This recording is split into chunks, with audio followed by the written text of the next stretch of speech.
የኦሮሚያና የአማራ ክልል ጦርነቶችን ነው የምናየው።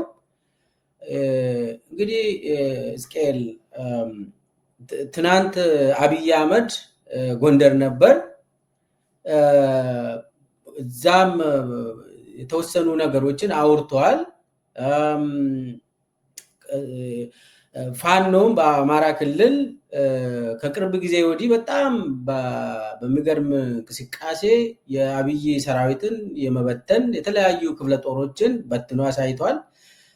አብይ ራሱም ከባህር ዳር ጎንደር የሄድኩት ታጅቤ ነው፣ በቃ አልቻልኩም ብሎ በአፉም ተናግሯል። መለስ ብሎ ደግሞ በኦሮሚያ አካባቢ ከኦሮሞ ነፃነት ሰራዊት ጋር እየተወያየን ነው ብሎ የውሸት ፕሮፓጋንዳዎችን ለቋል። ለዛ ደግሞ የኦሮሞ ነፃነት ሰራዊት ምላሽ ሰጥተዋል፣ ውሸት እንደሆነ። እሱንም እንገመግማለን። ግን ከአማራ ክልል እንጀምር። የአማራ ክልሉን ጦርነት ብዙ እናውቀዋለን። እስቲ የአብይ ንግግርን መጀመሪያ እናዳምጥ። ጎንደር ጎርጎራ ለመሄድ ጎንደሬዎች በወታደር ተጠብቀው እንዴት ልማት ሊሰራ ይችላል? ባዕድ ሳይሆን ባላገሮች፣ ባለቤቶች ከአንድ ሰፈር ተንቀሳቅሰው የሀገራቸውን ልማት ማየት ማገዝ እንዲችሉ ሰላም ያስፈልጋል። እዚህ አካባቢ የወጡ ወንድሞቻችን ጊዜ ባያባክኑ፣ ጊዜ ማባከን አያስፈልግም። ተመልሶ በትብብር በአንድነት ሀገር ማልማት መስራት ያስፈልጋል። ዛሬ ጎንደርን፣ ባህር ዳርን ወይም አማራ ክልልን ከአማሮች በስተቀር ማንም አያዝበትም። እኛ እንደው ሲፈቀድልን እንደ ድል ወስደን ከማገዝ ባሻገር በዕለት ተዕለት ጉዳይና ስራዎች ውስጥ እጃችን አናስገባም። ይህ እድል ኢትዮጵያ ውስጥ አልነበረም። አሁን ከምናበላሽ በትብብር መንፈስ ብንሰራ ነጋችን የልጆቻችን ነገ ያማረ ስለሚሆን በትብብር መንፈስ ዳግም ጎንደር፣ ባህር ዳር፣ አማራ፣ ኢትዮጵያ እንዲወለዱ በጋራ እንድንቆም አደራ አላችሁ ፈልጋለሁ። እንግዲህ ሰምተናል። ትንሽ ይሄ ነገር አማራ ክልል ማን ነው እየገዛ ያለው? ፕሮፌሰር እስቄል በአብይ ንግግር ያው ሰምተናል። ጎንደር እዛ ጎርጎራ ከዛ ጀምሮ እስከ ላይ ድረስ የአማራ ልጆች ናቸው እየገዙ ያሉት አለ። አማራ ክልልን ጎንደርን እየገዛ ያለው ማን ነው? ከዛን ጀምር እርግጡን ተነጋግረን። የጎንደር ፋኖዎች ልክል ነው። እውነቱን እኮ ነው ያለው። አማራን እያስተዳደረ አይደለም። አማራ ክልልን ብዙ የፋኖ ልጆች አሉ። አብዛኛውን የሚያስተዳድሩት ትክክል ነው፣ የአማራ ልጆች ናቸው። እሱን ለማለት ከፈለገ እነሱ ናቸው የሚያስተዳድሩት። እሱ ያስተዳደረ አይደለም። ምክንያቱም ከጎንደር ጎርጎራ መሄድ የሚችለው ታጅቦ ከላይም በአውሮፕላንም በድሮንም በምን ካልታጀበ አይሄድም። ለምን? እያስተዳደርኩት አይደለም ነው አይደለም። አንድ የኢትዮጵያ የብልጽግና ፓርቲ ሊቀመንበር ወይም ፕሬዚደንት ሳያውቁት እውነት ሲናገሩ ይታወቃሉ ብዙ ጊዜ እና ሳያውቁት ያፈተልካል ከአፋቸው። አማርኛ ቋንቋን አጠናቀው ይችላሉ መናገር። ከዛ ውጭ ብዙ ቋንቋ አይችሉም። ኦሮምኛ ሲናገሩም ሰምቻለሁ፣ አፋን ኦሮሞ ሲናገሩ ሰምቻለሁ፣ እንግሊዝኛም ሲናገሩ ሰምቻለሁ። ይቸግራቸዋል። አማርኛን ግን ጠቅቀው ነው የሚናገሩት። ሂሳብም ብዙ ይቸግራቸዋል። ፐርሰንትና እጥፍ ምናምን የሚባለው ነገር ብዙም ልዩነት የለውም ለሳቸው። ሰላም ያስፈልጋል፣ ትብብር አንድነት ያስፈልጋል እና ጊዜ አታባክኑ ብለው በተናገሩበት አንደበታቸው ነጋችንን ብናሳምር ይሻላል ባሉት አማራን የሚያስተዳድረው አማራ ነው። ስለዚህ የፋኖዎች እና የአማራ ክልል በድፍን እሱ ስልጣን ላይ ከወጣበት ጊዜ ጀምሮ ሲጠይቁት የነበረውን አልሰማም ማለት ነው። የአማራ ክልል አንዱ ጥያቄ እኮ ራሳችንን በራሳችን እናስተዳድር ነው። ለዚህ ነው የሚታገሉት፣ ለዚህ ነው የሚሞቱት። ለዚህም ደግሞ እየቀናቸው ያለው ህዝቡ ስለሚደግፋቸው የህዝቡ ከዋዝ ስለሆነ ራሱን ማስተዳደር። አሁን እኚህ ሰውዬ አማራ ራሱን አስተዳደረ ብለው የሚናገሩት የአማራ ክልል በኢህአዴግ ጊዜ ብዙ ፕሬዚደንቶች ነበሩት። ሁለት ፕሬዚደንቶች ናቸው ትዝ የሚሉኝ። ጎበዜ የሚባሉት ትዝ ይለኛል። ከዛ በኋላ ደግሞ አቶ ገዱ ለረጅም ጊዜ ነበሩ እና ቆይተውበት ተስማምተው ድምፃቸው ሳይሰማ በአማራ ክልል ብዙ ስራ ሲሰሩ እንደነበረ፣ በመሰረተ ልማት በኩል ሲሰሩ እንደነበረ የታወቀ ነው። አማራ ክልል እኚህ ሰውዬ ከመጡበት ጊዜ ጀምሮ ለሳቸው የሚያጎበድድ ሰው እስኪያገኙ ድረስ 6 ጊዜ ነው የለወጡት። 6 ይሆናል። አንዱን ገለው ሌላውን አጋለው መሪ ሊሆኑ ይችላሉ። በአማራ ክልል የሚባሉትን አማራ ክልል የሚፈልጋቸው እኔ ባልስማማ ከሰዎቹ ንግግር ጋር አማራ ክልል ሰው ግን የሚፈልጋቸው የተገደሉ እና የተገዳደሉ ስንትና ስንት ሆነው እያሉ ዛሬ በአይናችን የምናየው የአማራ ክልልን የሚያስተዳድሩት ቅድም እንደ ቀልድ ያልኩት ነገር አለ። ነገር ግን እውነቱን ለመነጋገር ከሆነ የአማራ ክልልን የሚያስተዳድረው በማስተዳደር ደረጃ ነው ማለት ቢሮ ውስጥ የመቀመጥን ጉዳይ አይደለም። ቢሮ ውስጥ የሚቀመጡት የአብይ አማሮች ናቸው። እሱ አሉ እነሱ። ነገር ግን የሚያስተዳድሩት ጀነራሎች ናቸው። ህዝብን የሚያነጋግሩ፣ ህዝብን የሚያወያዩ ቅድም ነግሬሃለሁ። ስማቸውን እንኳን የማናውቃቸው የነበሩ አሁን ግን ስማቸውን ጀነራሎችን እነግርሃለሁ። የምስራቅ እዝ አዛዥ ጎጃምን የሚያስተዳድረው ምስራቅ እዝ የሆነው ምስራቅ እዝ ላይ መቀመጥን ትቶ ጎጃም ውስጥ ከከተመ ስንት ዓመቱ ነው? መሐመድ ተሰማ በሚባል ሉተናንት ጀነራል ነው የሚመራው ጎጃም ውስጥ። ሰሜን ምዕራብ የነበረው ብርሃኑ በቀለ የሚባል አናዘር ሉተናንት ጀነራል ነው የሚያስተዳድረው። ህዝብን የሚያወያየው፣ ጸጥታ የሚጠብቀው፣ ሁሉን ነገር የሚያደርገው በአማራ ክልል ውስጥ ጀነራል ነው። አሁን ያነሱት ደግሞ አለ ሌላ ወደ ምዕራብ በኩል ወደ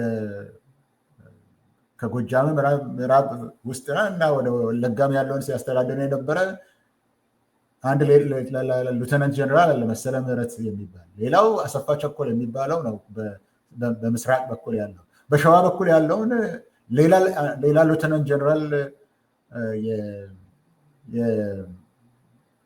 የአማራ አብደታ ነው እሱ።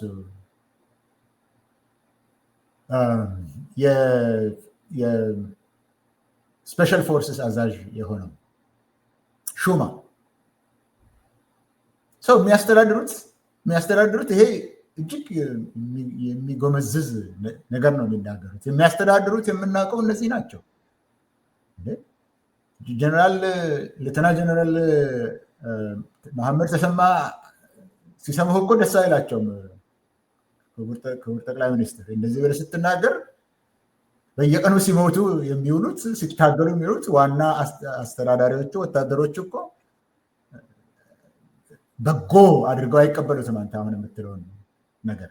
ስለዚህ እየታዘዙለት እያስተዳደሩ ስንትና ስንት መስዋዕትነት እየከፈሉ እያስተዳደሩ ያሉትን የላችሁም ብሎ የአማራን ህዝብ ሊያሞኝም እንደሆነ አላውቅም። እኛ ሲፈቀድልን እንደ እድል ተጠቅመን ለማገዝ እንገባለን የሚል ነው ያለው። ይሄው እነዚህ ጥሩ ቃላቶች ናቸው።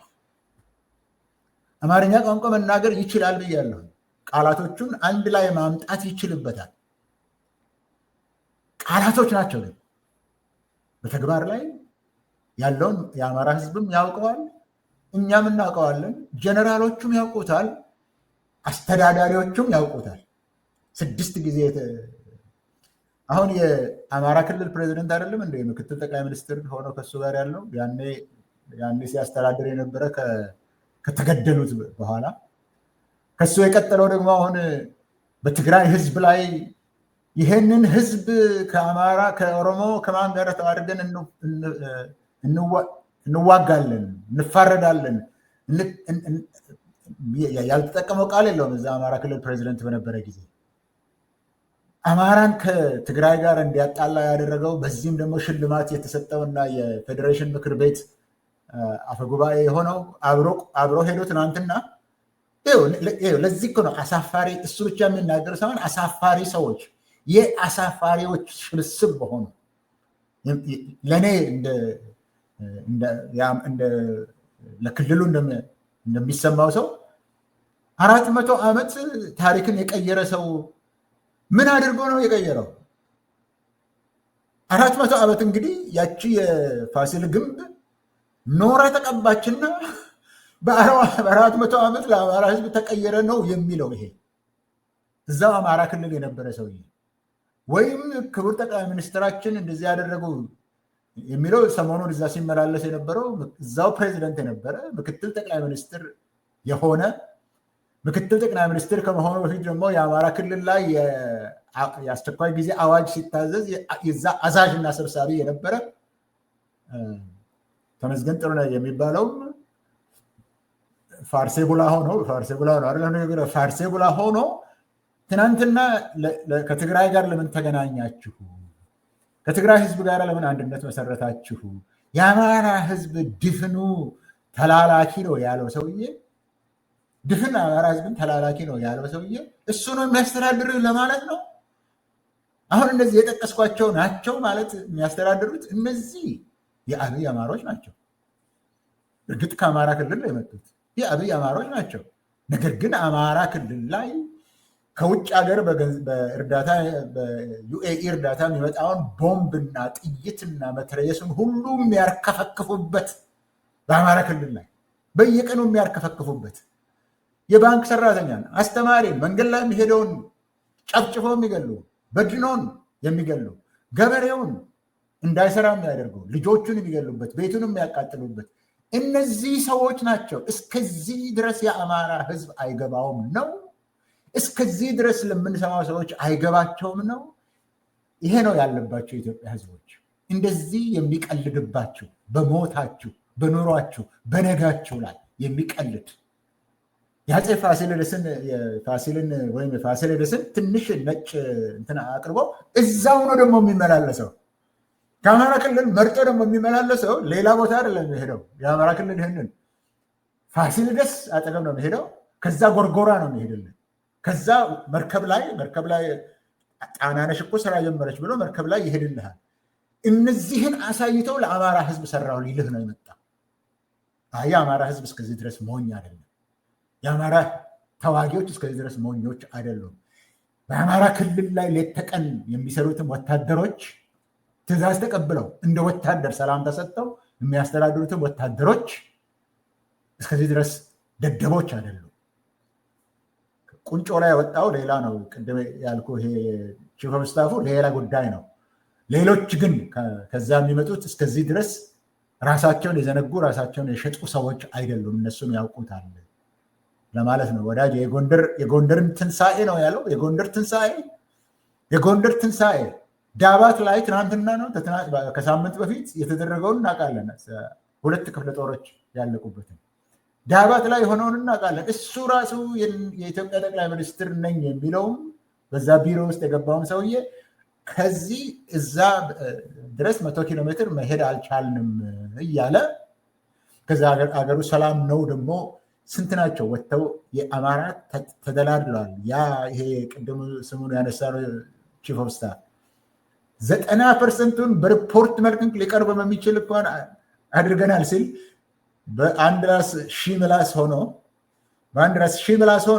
አንዱ ጨርሰናል ይላል። አንዴ በ10% ነው የተዋጋ ነው ይልሃል። አንዴ ደግሞ 90% ጨርሰናል ይላል። አንዳንዴ ወደ ሸለቆ አስገብተናቸዋል ይላል። ቅርብ ቀን እኮ ይሄ የኢትዮጵያ ጠቅላይ ሚኒስትር የተባለው ቅርብ ቀን ፓርላማ ላይ ቁጭ ብለው ሸለቆ ለሸለቆ ነው የሚሄዱት ብሏል። አሁን ግን ከጎንደር ጎርጎራ መሄድም መከራ ሆነ። አንድ ምላስ ሺህ ምላስ የትኛው ግን እውነተኛ እንደሆነ የሚሰማ ሁሉ ያውቃል ለማለት ነው። አመሰግናለሁ። እንግዲህ የአብይ አህመድ አንተ እንዳልከው እየተሸነፈ ነው በአማራ ክልል። ይህንን በአፉም ተናግሯል፣ አምኗል። ነገር ግን ትንሽ ወደኋላ መለስ ብለን አብይ አህመድ መቼ ነው አማራ ህዝብ ላይ ጦርነት ያወጀው ምለው ላይ ትንሽ አስተያየት መስጠት አለብን። ይህንን ደጋግሜም አውርቻለሁ። አብይ ልክ ብልጽግናን ሲመሰርቱ ብልጽግናን እየመሰረትን ያለ ነው አንዱና ዋነኛው ተልኮ ብአዴን ወይ አዴፓ በዛን ጊዜ የነበረው እሱን ካላፈረስ ነው አማራ ህዝብን እንዴት ነው የምንይዘው? አማራ ህዝብን እንዴት ነው የምንገዛ? በቀጥታ ብሎ ይሄንን አውጥቷል። ይሄ ኦዲፒ ውስጥ አውጥቷል። ይሄንን አማራን በቀጥታ ለመግዛት አማራ ክልል ላይ የነበረው ፓርቲ መፍረስ አለበት። ብልጽግና የሚባል ስንመሰረት በቀጥታ አማራን ለመግዛት ነው ብሎ ተናግሯል። በዛን ጊዜ የተቃወምነው ሰዎች ተቃውመናል። ያንን ያወራው ሰውዬ እንደዚህ ብሎ ብአዴን ራሱን ማፍረስ አለበት፣ ኦዲፒ ኦህዴድ ራሱን ማፍረስ አለበት ብሎ በዛን ጊዜ ሁሉም ሰው አፍርሶ መጥቷል። ይህንን ያለ ሰውዬ በቀጥታ አማራ ህዝብን ለመግዛት ያስቸግረኛል አዴፓ እያለ ብሎ በዛን ጊዜ እኛን ለማሳመን ያወራ ሰውዬ ዛሬ ደግሞ አማራ ህዝብ በራሱ ልጆች ነው የሚመራ ስል የሚቀፍ ውሸት ብቻ ሳይሆን ቀጣፊ ምን አይነት ሰው እንደሆነ እንደው በቃ ውሸት ሲያወራ እንኳን ትንሽ እንኳን ትዝ የምለው ነገር የለም። የሆነ በቃ ሰውነቱ ውሸታም ስለሆነ አይሰማም። ለዛ ይመስለኛል።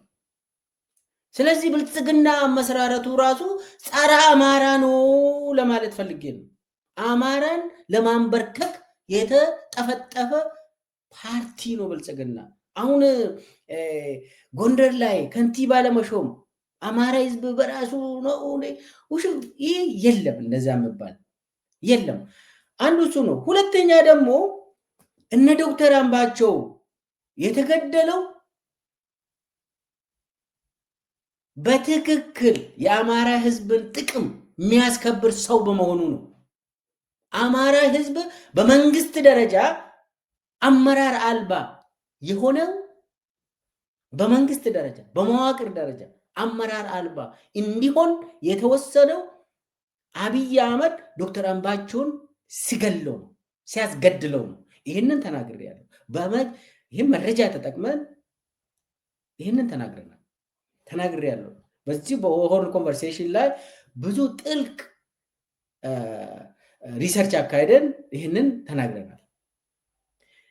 ስለዚህ አሁን አማራ ክልልን በመንግስት ደረጃ እየገደለ ያለው እያስተዳደረ የገዛ ሳይሆን እየገደለ ያለው አንደኛ አንተ እንዳልከው ፕሮፌሰር የአብይ አማሮች አሽከሮች፣ ተላላኪዎች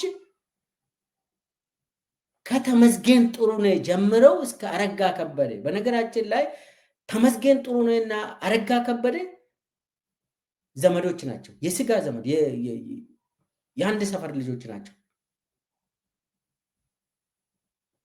ተመስገን ጥሩነህ ከጅምሩ የአብይ አሽከር እንደነበር ይታወቃል። ኢንሳ አብሮ ነው የጀመሩት። ከዛ ጀምሮ ነው የአብይ ተላላኪ ሆኖ በተመሳሳይ ጊዜ ዲግሪ ከማይክሮሊንክ የገዙ ሰዎች ተመስገን ጥሩነህ የአብይ ተላላኪ በመሆኑ አማራ ህዝብ እንዲታረድ በየጊዜው በድሮን በከባድ መሳሪያ ህፃናት፣ ሴቶች፣ እናቶች፣ የሃይማኖት መሪዎች ቤተክርስቲያን ውስጥ በድሮን እየተደበደቡ አማራ ህዝብ እንደዚህ አይነት ጭፍጨፋ ገጥሞት ያውቃል? በታሪኩ ይህንን አይቶ ያውቃል? ኦሮሚያ ውስጥ ያየነው አማራ ውስጥ እያየን ነው። የአማራ ህዝብ ምኑ ነው ያለፈለት? የቱ ጋር ነው የአማራ ህዝብ ተጨፈጨፈ፣ አለቀ፣ ተቃጠለ? አማራ ህዝብ እና በአብይ ምንድነው አማራ ህዝብ ያገኘው? ልጆቹን አጣ። በየቀኑ ህፃናት ልጆችን እያጣ። ለዚህ ነው ፋኖ ተቀባይነት ያገኛል። ወደድክም ጠላህም ፋኖ ነው የሚገዛ አማራን። ወደደም ጠላህም አብይ አህመድ አዎ አማራ ህዝብን የአማራ ልጆች ናቸው መግዛት ያለባቸው። ከቤተ መንግስት ተላላኪዎች አማራ ህዝብን እየጨፈጨፉ እያስጨፈጨፉ መቀጠል አይችሉም። አብይ እየጨፈጨፈ አይችልም። ለዚህም ነው በቀላሉ ፋኖዎች የአብይን ሰራዊት እየበተኑ ያሉት አንተ ቅድም እንዳልከው። ስለዚህ አማራ ላይ ያነጣጠረ ጦርነት እኔ በእኔ አመለካከት የአማራ ክልል አመራሮች ግድያ ጀምሮ ነው አማራ ሙሉ በሙሉ ለመቆጣጠር ብሎ አብይ ጦርነት ያወጀው አማራ ላይ ቆይቷል። እቺን ከጨመርኩ በኋላ አሁን ባለው በአማራ ክልል ባለው እንቅስቃሴ ያው አብይ በተወሰነ ደረጃ ከፋኖች የተወሰኑ ፋኖችን ይዞ ለማስመለስ ዜና ለመስራት ሞክሮ አልተሳካለትም። እናም እንትኑን በሰላም ይምጡ፣ ከዛ ደግሞ አረጋ ከበደ ስር ገብቶ ዲሞክራሲ ነው ብሏል። በአማራ ክልል በዚህ የሚያምን ህዝብ አለ። በአብይ ጥሪ እንደዚህ ኑ ተመለሱና አረጋ ከበደ ስር ሆናችሁ ሂዱ ብሎ አብይ የሚጠራው ይህንን የሚቀበል ኃይል ወይ ደግሞ የአማራ ህዝብ አለ ብለህ ትገምታለህ? አሁንም ባደረገው ንግግር ላይ እኮ ጊዜ አታባክኑ ሲል ተውትና የምትዋጉትን ነገር ተውትና ግቡና አረጋ ከበደ ስር ግቡ ነው አይደለም። አረጋ ከበደ አማራን እንደዚህ የመራ የለም ነው ያለው። አንድ ጊዜ አማራን እንዳመራ ምን ማለት እንደሆነም ትርጉሙን አላውቅም። እንደዚህ የመራ የለም ማለት ምን ማለት እንደሆነ አላውቅም። በአንድ ዓመት ወይም በሁለት ዓመት አረጋ ከበደ ምን አደረገው ለአማራ ክልል? አልፎ እሳቸውም በአእምሯቸው ያለው ከአፋቸው ሲወጣ ትሰማለህ። ተሳስተው እውነትን ሲናገሩ ትሰማለህ ከአቶ አረጋ ከበደ። ግን ምን እንደሰሩ አላውቅም። የአማራ ክልል ውስጥ የአማራ ክልል ጦርነት የተቆሰቆሰው አንተ እንዳልከው በኢትዮጵያም ሁሉ የተቆሰቆሰው እኮ ኢህአዴግ ሲፈርስ ነው። ኢህአዴግ ሲፈርስ እና ቲፒኤልኤፍ ወይም ህወሓት እኔ ያልገባበትም አልንቦጫረቅም ብሎ ሲሄድ ነው። ይሄ ኢህአዴግ አስቀድሞ በኮአሊሽን ደረጃ ይዞ የነበረው ምክንያት ነበረው። በፓርቲ ውስጥም ቢሆን ሬፕሬዘንቴሽን እንዲኖር ነበረ የተፈለገው። እሱን ሲያፈርስ ነው በትግራይም የጀመረው፣ በአማራ ክልልም ነገሩ እኮ የጀመረው ያኔ ነው። ያኔም እኮ ዶክተር አምባቸው እኮ ግድያው እኮ የመጣው እኚህ ሰውዬ ከኔ በጣም ነፃ ሊሆኑ ይችላሉ እና ለእኔ የሚሆነውን እዛ ማስቀመጥ አለብኝ ከሚል ነው የመረጫው። እንዳልከው መቆስቆሱ ከዛ ነው በአማራ ክልልም እና አሁንም እዛው ድረስ ግቡ፣ ጊዜ አታባክኑ የሚለው ዛሬም የሚናገረው ይሄንኑ ነው። አይሰማም መሰለኝ ያልኩትም ቅድም አይሰማም መሰለኝ ያልኩት በአማራ ክልል ብዙ ሰላማዊ ሰልፎች ሲደረጉ አይተናል። ወጣቶች ብዙ ሰላማዊ ሰልፍ ሲያደርጉ አስቀድሞ ምን እንደሚፈልጉ በግልጽ ታይቷል። ያኔ ሰላማዊ ሰልፍ ማድረግ በሚቻልበት ዘመን የህዝቡ ሰንቲመንት የህዝቡ ፍላጎት ሲገለጽ ምን እንደሚመስል እኮ ትልልቅ ሰላማዊ ሰልፎች ላይ ታይተዋል። የህዝቡ ፍላጎት ከዛ በኋላ ያንን ፍላጎቱን ሰምቶ ለመመለስ ሳይሆን 4 ኪሎ የገባው ሰው የሚፈልገው ነገር እንዲሰራ ነው። ቅድም በሰፊው ተነጋግረናል ምን እንደሚፈልግ። ስለዚህ አማራ ክልል እኮ ቢጨራረሱ እኮ ጉዳይ እኮ አይደለም። እሱ ምንም እኮ አይሰማውም። ሞትን አታዳንቁ የሚል ሰው ነው አይደለም። ጨርሶ እኮ ምንም አይሰማውም። ስለዚህ አሁን በአማራ ክልል አረጋ ክልል ግቡ ነው የሚለው። የአማራ ክልል ውስጥ ያለው ጦርነት ግን በአንተ ተላላኪዎች አንገዛም ነው አንደኛው። ሁለተኛ በአንተም አንገዛም ነው። ያ ደግሞ አንተ ስለሆንከው ኦሮሞ ነኝ ስላልክ ሳይሆን የአማራን ህዝብ ጥያቄ ለመመለስ ፈቃደኛ አልሆንክም። የአማራን ልጆችም የአማራን ህዝብም እንደ መሳሪያ ልትጠቀምበት፣ ትግራይን ስትወጋ ልትጠቀምበት፣ ከዛ በኋላ ግን አኝከ ልትተፋው ስለሆነ ነው ከአንተ ጋር የሚዋጉት። ይሄ እስካልተመለሰ ድረስ፣ መብታቸው እስካልተመለሰ ድረስ የአማራ ገበሬ እስከ 75% ወደ ኢትዮጵያ ወይም አዲስ አበባ የሚገባውን ጤፍ የሚያመርተው ገበሬ ማዳበሪያ የለኝም፣ ዘር የለኝም፣ የኤክስቴንሽን ድጋፍ የለኝም ብሎ ስንት ጊዜ ነው አለንጋ ይዘው ወደ ውጭ የወጣው? አለንጋ ይዘው መቼ ስንት ጊዜ ነው የራሳቸውን ጥያቄ የኑሯቸውን የላይቭሊሁድ ጥያቄ የጠየቁት? ጀመራቸው። የዛሬ 3 ዓመት የብልጽግና ጦርነት ጀመረ። የአማራ ክልልን ትጥቅ ፍቱ አለ ልዩ ኃይሉ። ለምን ትጥቅ የምንፈታው? የራሳችን ጥቅም ለማስጠበቅ የራሳችን የአማራን ጥቅም ለማስጠበቅ ለመከላከል ነው። ስለዚህ አይሆንም ነው ያሉት። አንፈታም። በዚህ ጦርነት ጀመረ። ይኸው 3 ዓመት ከሆነ በኋላ አሁን የት ነው ያለው? ዛሬ የአማራ ክልል ጦርነት የት ነው ያለው? በምስራቅ አማራ የነምሬ ወዳጆ ከዚህ በፊት ስለሱ እዚህ ላይ እናንተ የተነጋገርንበት የነምሬ ወዳጆ እኮ አንድ ኮር 3 ክፍለ ጦሮች ያሉበት 12ኛ 61ኛ 65ኛ ክፍለ ጦር ያለበትን የ803ኛውን ኮር እንደሌለ አድርገውታል። ያኔ አልተናገረም። አሁን ግን ያ አፉ ለከት የሌለው ሰውዬ አድርገውብናል አለ። ትግራይን ለመክሰስ ሲል የቺፍ ኦፍ ስታፍ ነው የተባለው ሰውዬ እንደተጠቃ አምነዋል። ያኔም ቀይ መስቀልም እዛ እንደሄደ እናውቃለን። እስከዛ ድረስ ደርሷል። አሁን ቅድም በጎንደር የባለቤታቸው ሰፈር ነው እና ብዙም አይነሳም ተብሎ ሲነገር የነበረው ነገሩ የአማራ ክልል አመፅ፣ ይሄ አሁኑ ያለው አመፅ ትጥቅ አንፈታ የሚለው ጎንደር ላይ ነው የጀመረው። ጎንደር ዩኒቨርሲቲ ላይ ነው የጀመረው። አልረሳንም፣ ነበርን፣ በህይወት አለን።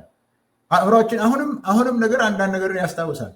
ይህን ያህል አላሸቀም አልሻገተም፣ እናስታውስ። እዛ ነው የጀመረው። አሁንም የተወጉት እና ዳባት ላይ አንድ ሙሉ ክፍለ ጦር ያጡት አማራ ክልል ነው። የጎጃም ክልል ውስጥ መንቀሳቀስ አይችሉም። ለመብቱ የሚዋጋ ህዝብ ነው ነው። ለመብቱ እየተዋጋ ያለው ነው። ገበሬው የራሱ ጥያቄ አለው። ተማሪው የራሱ ጥያቄ አለው። ከሁሉ በላይ ግን በብልጽግና መንግስት ስር አንተዳደርም፣ ስለ ማንነት ሳይሆን ጥያቄውን ስለማትመልስ፣ ህዝቡን ስለምትጨቁን፣ ስለምትገለው፣ ስለምታዳፍነው፣ በር ስለምትዘጋበት በዚህ ምክንያት አምጾብሃል። ስለዚህ ይህንን ነገር እዛ ውስጥ ላለው ኦሮሞ የራሳቸውን ክልል እንኳ ማስተዳደር ያልቻላችሁ አማራ ክልልን እኛ ሄደን እናስተዳድራለን ብላችሁ የምታስቡ ከአሁን በፊት 5-6 ጊዜ ተላላኪ ለመሾም ስትሽቀዳደሙበት የነበራችሁ ሰዎች አሁን የቀራችሁ ካርድ ምንድን ነው?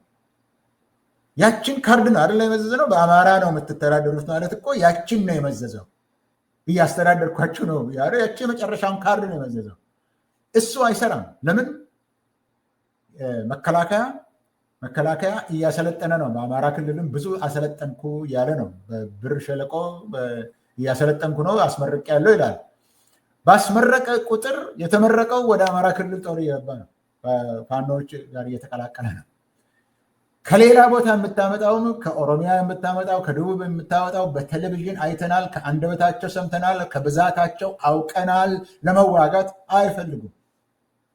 ስለዚህ አሁን ድሮን አለኝ ቴክኖሎጂ አለኝ የምትለው አሁንም አርሶ አደሩን ለመንቀል፣ ሰብሉን ለማቃጠል፣ ተማሪን ለማባረር እንዳይባር ለማድረግ እስከ 5 ሚሊዮን ተማሪ የለም አማራ ክልል ውስጥ ስራ ላይ የለም። እነሱን ለማስጨነቅ ካልሆነ ይሄ ነገር የሚደርስበት ቦታ የለውም። ይሄ ደግሞ በአማራ ክልል ብቻ ሳይሆን በኦሮሚያም እንደዚህ ሆኖ ግን ስለሱ ተላላሳ ልተወው። አማራ ክልል ውስጥ ያለው ይሄ ነው። መጀመሪያም ይሄን ነው ሕዝቅኤል ፋኖ ሆነ ምናምን የተባለው ለዚህ ነው። አትችሉትም። የህዝብ ድጋፍ አለው። ህዝቡ ደግሞ ልጅትመት ጥያቄዎችን እያነሳ ነው። የህዝብን ስሜት ሳትሰማ የህዝብን ፍላጎት ሳታሟላ ጥይት ማዝነብ እችላለሁ ብቻ ስላልክ አትችልም። ይኸው 3 ዓመት በኋላ ጦርነቱ እየጠነከረብህ ወጣቶቹም የሚዋጉ ድካምህን እያወቁ አንተ የምታሰለጥናቸውም እዛው እየገቡ ነው። አትችሉትም። ልትፈቱም ደግሞ ፈቃደኛ አይደላቸውም። እንደ ብልጽግና መንግስት የተጠላ መንግስት አይቼ አላውቅም። መንግስት ሲጠላ ደግሞ የሚሆነውን ሁለት ጊዜ አይቻለሁ። ሲጠላ ምን እንደሚሆን አይቻለሁ።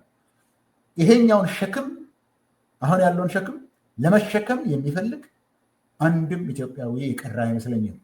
ከብልጽግና ጋሻ ጃግሬ እና ከብልጽግና ሌቦች፣ ከምርኮኞች፣ በዛ ስር ካሉ ምርኮኞች ዛሬ ደግሞ በልቶ ጠጥቶ ጨፍሮ ለመግባት ትንሽ ገንዘብ ያገኘ ካልሆነ በስተቀር አገሬ ነው፣ ቤቴ ነው፣ ትውልድ ነው፣ ፖለቲካ ነው፣ ታሪክ ነው፣ ባህል ነው፣ ይህንን አንድነት አለን ብሎ ለመዋጋት የሚፈልግ የትም ቦታ የለም።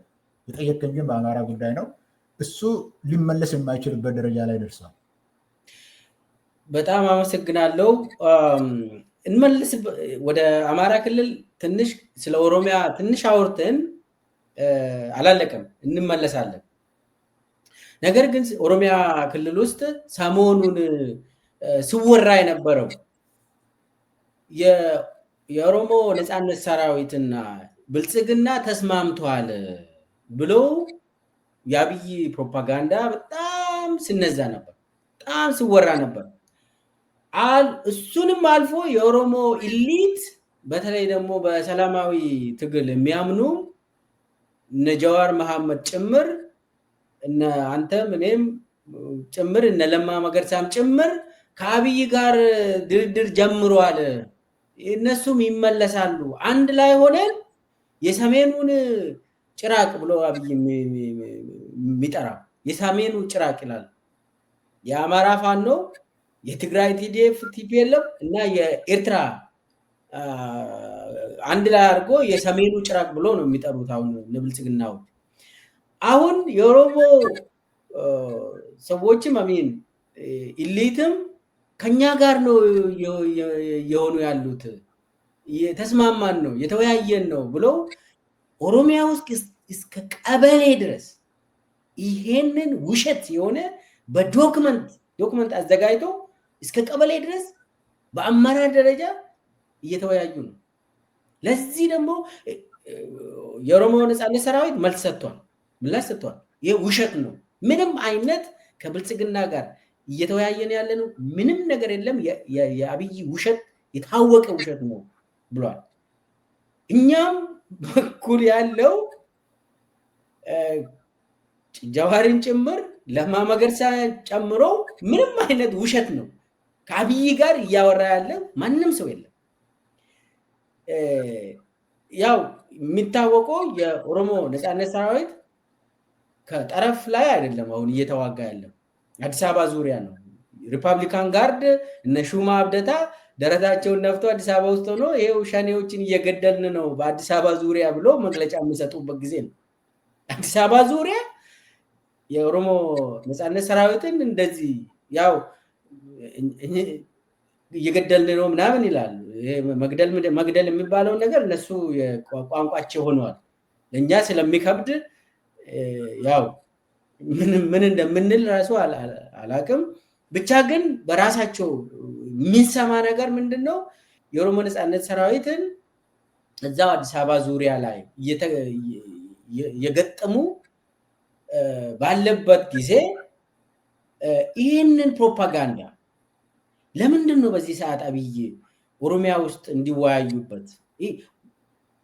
በጣም ውሸት የመጨረሻ ውሸት እንደሆነ እየታወቀ በዶክመንት በድርጅት ደረጃ ወስነው እስከ ቀበሌ ድረስ የመወያያ ጽሁፍ ሆኖ ለምንድን ነው አብይ የሚያቀርበው? ከኦኤልኤ ጋር እያወራው ነው፣ ከኦሮሞ ኃይል ጋር እያወራው ነው ምናምን ብሎ ኦሮሞ ውስጥ ይሄ ነገር እንዲሄድ የወንድማማች ውስጥ ከወንድማማች መካከል የሚደረገው ጦርነት ኦሮሚያ ውስጥ ይቁም ምናምን ብሎ ይሄ ነገር ለምንድን ነው በዚህ ሰዓት አጀንዳ ሆኖ ኦሮሚያ ውስጥ እንዲወያይ ያደረገው? አብይ ለምንድን ነው? መጀመሪያ ሌሎችም ሰዎች እንዲያውቁ በኦሮሚያ ውስጥ የሚደረገውን ነገር ትንሽ ማለቱ ይጠቅማል። እሱን ማየቱ ነው የሚጠቅመው። ፕሮፓጋንዳ የብልጽግና በፕሮፓጋንዳ እናደርጋለን የሚለውን በፕሮፓጋንዳ ሁሉን ነገር እናስተካክላለን ይላሉ። እሱ ግን ጊዜ አልፎበታል አይደለም እንዲ አሁን ፕሮፓጋንዳቸው ኢትዮጵያ በሚራክል ብልጽግና ላይ ናት ብለው የሚያዝ የሚጨበጥ ነገር ግን በሌለበት እንደዚህ ብለው ይናገራሉ። እኛ ሁላችን የምንሰማውን ማለት ነው። ኢትዮጵያ ውስጥ ያለ ማህበረሰብ ሁሉ የሚሰማው እና ከአብይ አፍ ብልጽግና የሚል ስለወጣ ኢትዮጵያ እየበለጸገች ነው፣ ወደ ብልጽግና ልትሄድ ትችላለች። ከዛው አንጻር ማየት ነው ይሄኛው። ለምንድን ነው ላልከው ጥያቄ ከእንደዛ አንጻር ማየት ነው። ለመዋሸት አያፍሩም። ትናንት ያለውን አይደለም ከአንድ ደቂቃ በፊት ያለውን ልክ እንደ ቺፍ ኦፍ ስታፉ ቅድም ወይም ጎንደር ላይ ያለው ከዚህ ጎርጎራ መሄድ አልችልም እያለ ለጎንደር ግን በ400 ዓመት የተለወጠ ነገር ሰርተናል ይልሃል። በአንድ ደቂቃ ውስጥ እኮ ነው። በአንድ ደቂቃ ነው። ለዚህ ነው አንድ ራስ ሺህ ምላስ ያልኩት። ለዚህ ነው በአንድ ጊዜ ይሄንን ስለሚናገሩ ለሌሎች ኦሮሞ ላልሆኑ ሰዎች ለመናገር መጀመሪያ ላይ ለማለት እንፈልግ በዚህ ጉዳይ ላይ በዛው አይን ነው መሰማት ያለበት። ሁለተኛ ኤሊቱ ጋር ለመነጋገር ነው። አንተ እንዳልከው ደግሞ ለህዝብ ደግሞ እስከ መጨረሻው ድረስ ያወራሉ፣ እስከ ወረዳ ድረስ ያልከው አለ። ጥያቄው ለምንድን ነው ስላልክ ነው። ለምንድን ነው ይህንን የሚያደርጉት ያሉት? ይህንን እያደረጉ ነው። ሽማግሌዎች እንልካለን የሚለውን ወሬ አሁንም እያስወሩ ነው። ለመላክም የሚሞክሩበት ጊዜ አለ። ሽማግሌዎች ተጠርተው እገሌ ጋ ሂዱልን፣ አዲስ አበባ ድረስ ተጠርተው እገሌ ጋ ሂዱልን የሚሉበት አለ። ሽማግሌዎቹ ራሳቸው ናቸው አይቻልም፣ ይሄ ችግሩ ያለው እዚህ ቦታ ላይ ነው እና በሌላ በኩል እኛ አንችልም ያሉበት ጊዜ አለ። ይሄ አለ፣ እየሞከሩ ነው። ግን ሽማግሌዎች የሚላኩት እምቢ እያሉ ነው።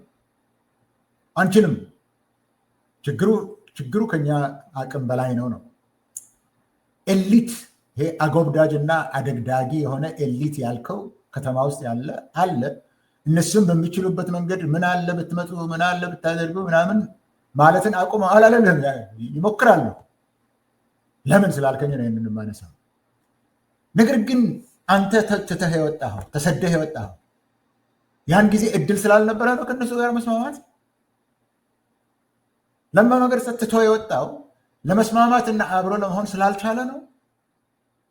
ሌሎችም እኔ ቁጥራቸውን ዘርዝሬ ማልጨረሳቸው ትተው የወጡት አስቀድመው ስላልቻሉ ነው። ቦታ ስላላገኙ ነው። መሬት ስላልተሰጣቸው ነው። ቤት ስላልተሰጣቸው ነው። መኪና ስላልተሰጣቸው ነው። ገንዘብ ስላልተሰጣቸው ነው አይደለም። ይህ ሁሉ ተደርጓል፣ ተሞክሯል። በዛ ለዛ ተገዝተው ገብተው ፋርሴቡ ላይ የሆኑ ሞልተዋል። በእነሱም ግን ፀሐይ እየጠለቀች ነው። ለዛ ተገዝተው ለሚሰራው ፀሐዩ እየጠለቀበት ነው ያለው። አሁን እያለቀ ነው ጉዳዩ። ለምንድን ነው አስቀድሞ ነገሩ መስተካከል በሚችልበት ጊዜ እንኳን ከመንገድ ስቷል ብለን የወጣ ነው? ለገንዘብም አንገዛም፣ ለጥቅምም አንገዛም፣ ለብሔርም አንድነት አንገዛም። ኦሮሞ ነው ስለተባለ ብቻ አናደርግም። ለፍትህ፣ ለሀቅ፣ ለህሊና ተገዢዎች ነን፣ ለህግ ተገዢዎች ነን ብለን አስቀድመን ትተነው የሄድነውን ነገር መልሶ ጥፋቱን የሚያነሳ ውሻ ብቻ ነው። መልሶ ጥፋቱን የሚልስ ውሻ ብቻ ነው። እኛ ውሾች አይደለንም። አሁን ላልነው ነገሮች የምንኖር ነን። ለህሊናችን የምንኖር ሰው ነን።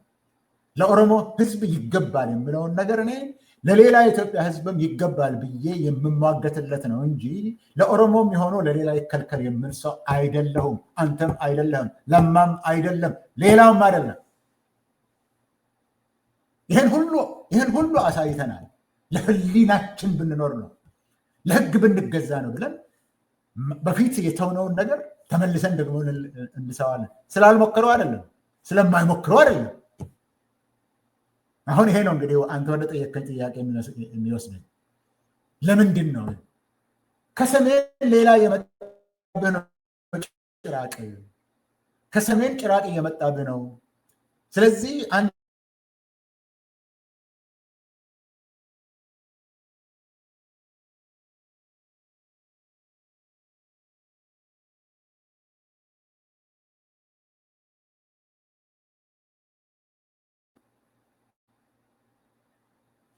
ተመልሻለሁ መሰለኝ አሁን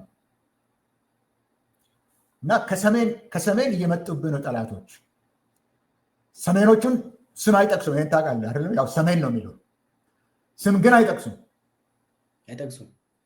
ማን እንደሆኑ እኔ ልንገርህ፣ ትግራይንና አማራን ነው። ትግራይና አማራን ነው የሚሉ ትግራይና አማራ አንድ ላይ መጥቶ ኦሮሞን ብቻ አይደለም፣ አሁን ደግሞ ኩሻውያንም ነው እያሉ ነው።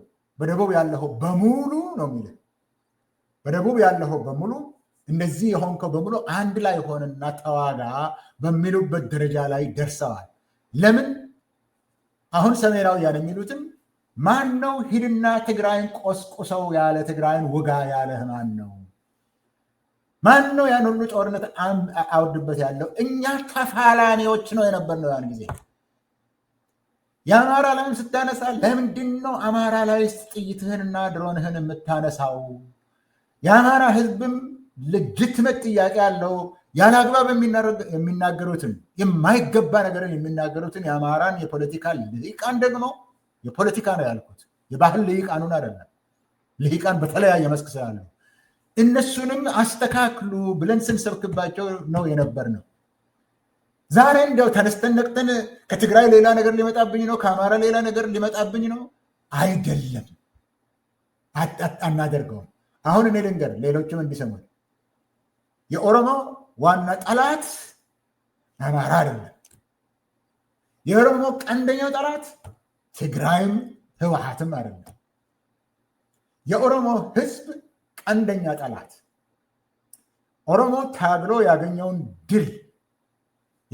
ድል ይህን እዚህ ላይ ጠንከር ላድርገው።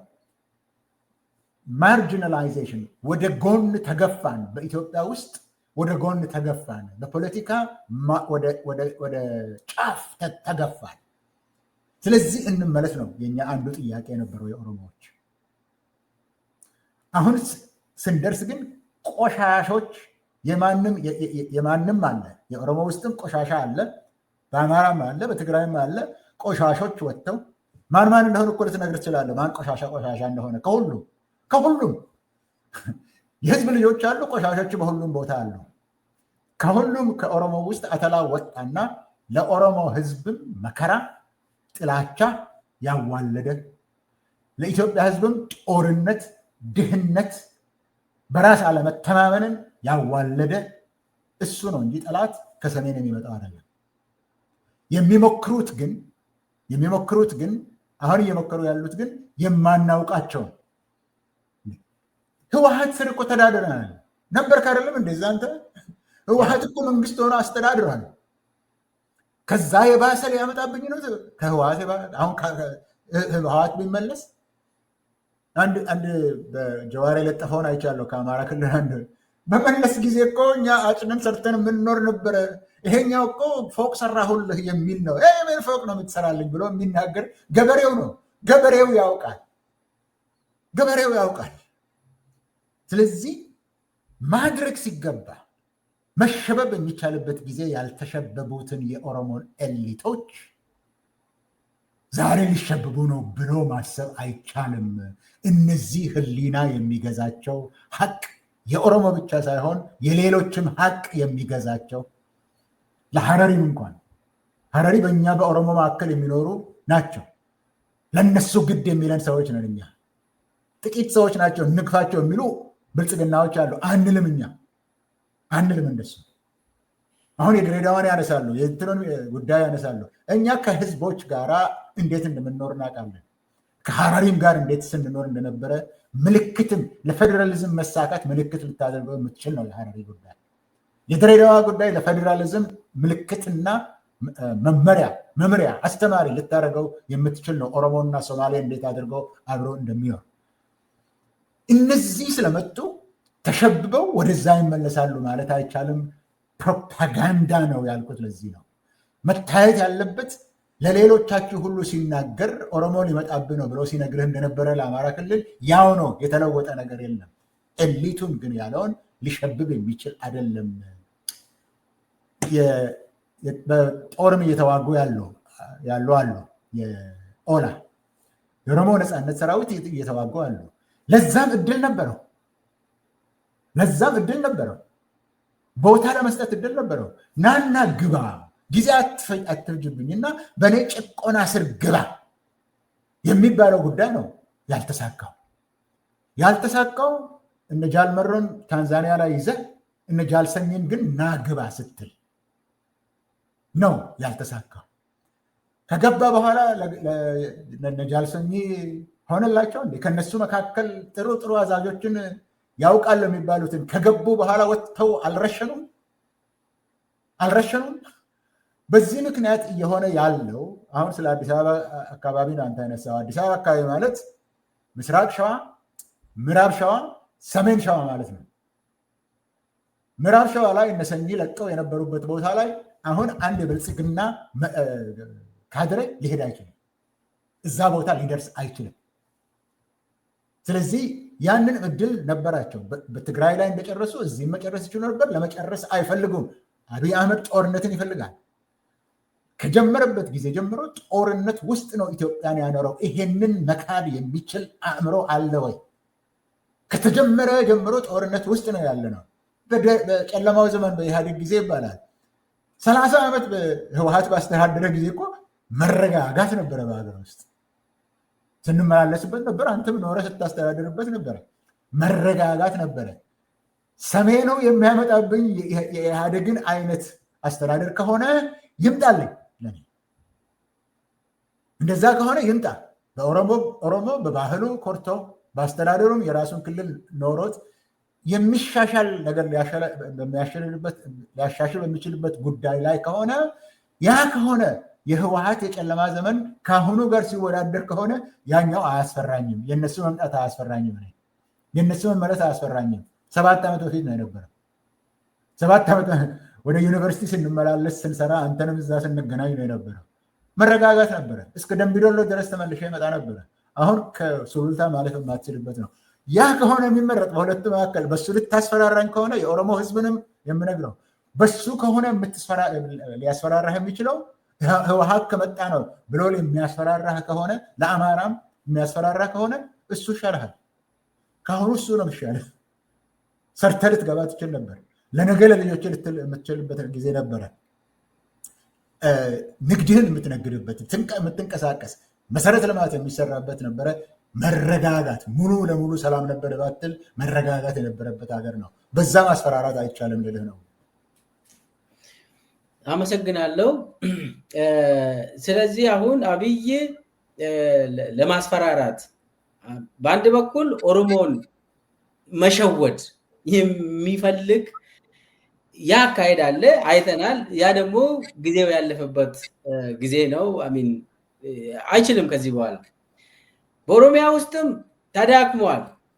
ብዙ ወረዳ አካባቢ ወደ ገጠር ሂዶ አያስተዳድሩም። ሱሉልታን በቅጡ ማስተዳደር ያቃተው ስርዓት እኮ ነው። ሱሉልታ ማለት እንግዲህ እዛው ከአዲስ አበባ ጋር የምትዋሰን ወረዳ ነች። እዛ ውስጥ እኮ ነው የኦሮሞ ነፃነት ሰራዊት በየጊዜው ዜና እንሰማለን ምን እንደሚደረግ። አጠቃላይ ግን ቁጥር 1 የኦሮሞ ጭራቅ የኦሮሞ ጠላት አብይ አህመድ መሆኑን የኦሮሞ ህዝብ አሁን ያውቃል። ሰሜን ያለው ወንድሞች ናቸው። አማራ የኦሮሞ ወንድም እህት ወንድማማች ህዝብ፣ ትግራዋይ የኦሮሞ ወንድማማች ህዝብ። ማን ነው የሚከለክላቸው አዲስ አበባ ለመምጣት? አገራቸው ነው።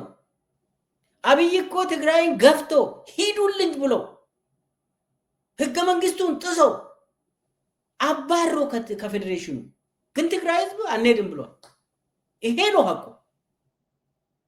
አንሄድም አብይ አህመድ ስላባረርከን ከፓርላማ ከፌዴሬሽን ከባጀት ከሁሉም ከኢትዮጵያ ምድር ስላባረርከን አንሄድም ነው። ይሄ ነው እኔ የምረዳው። የትግራይ ህዝብ አንሄድም አብይ አንተ ነው የምትሄደው ካሉ እኔ ከትግራይ ህዝብ ጋር ነው ደረቴን ነፍቼ አብይ አህመድ ኦሮሞ ስለሆነ ስለዚህ ስለ ብሔሩ ምንም አገባኝ። እኔ የኔ ወንድም የሆነው ንጹህ አማራ ህዝብ ነው እንጂ አብይ አይደለም። አብይ ለኔ ገዳይ ጭራቅ ነው።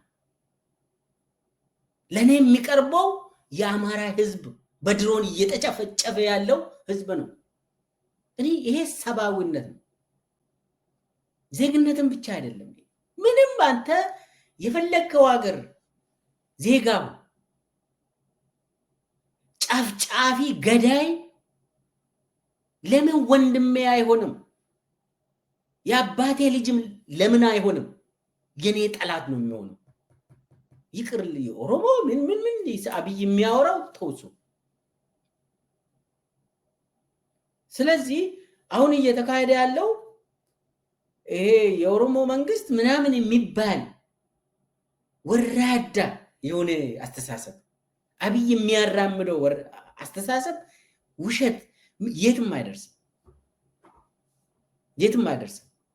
ስለዚህ አሁን ኦሮሚያ ላይ ከኦሮሞ ኃይል ጋር አብይ ይነጋገራል የሚባለው ውሸት ነው።